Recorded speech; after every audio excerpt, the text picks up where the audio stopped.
6 வருஷம் வேலை செஞ்ச அப்புறம் தொழில் நல்லா கற்றுக்கிட்டோம். திரும்பி நம்ம ஊருக்கு போயிடுவோம்னு ஊருக்கு போய் அங்கே ஒரு மெக்கானிக் ஷாப் திறந்தோம்.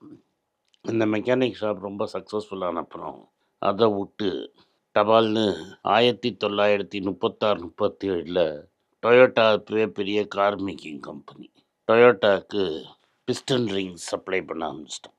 ஏன்னா ஐசி இன்ஜினில் பிஸ்டன் இருக்கும், அந்த பிஸ்டனுக்கு பிஸ்டன் ரிங்ஸ் கூட அந்த பிஸ்டன் ரிங்கும் சப்ளை பண்ண ஆரம்பித்தோம். 2 ஃபேக்ட்ரி வச்சுருந்தோம்.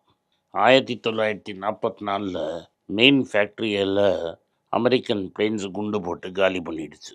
அந்த மைனர் ஃபேக்ட்ரியை ஒரு இடத்துக்கு காணாமல் போயிடுச்சு.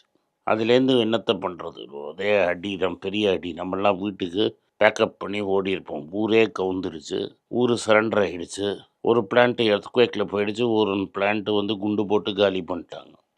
சாதாரண எவனாக இருந்தாலும் என்னடா போருண்டா சாமின்னு வீட்டுக்கு போயிருப்போம். இந்த ஆள் என்ன பண்ணால் இருக்கிற சால்வேஜபிள் பார்ட்ஸ் எல்லாம் எடுத்து டொயோட்டாவுக்கு விற்றோம். ஏன்னா டொயோட்டாவுக்கு தான் அந்த சப்ளையராக இருந்தோம். டொயோட்டாவுக்கு விற்றுட்டு அந்த டொயோட்டாலேருந்து வந்த பணத்தை, ஒரு சொல்ப பணத்தை எடுத்து ஹோண்டா டெக்னிக்கல் ரிசர்ச் இன்ஸ்டியூட்னு ஒன்று ஆரம்பித்தோம்.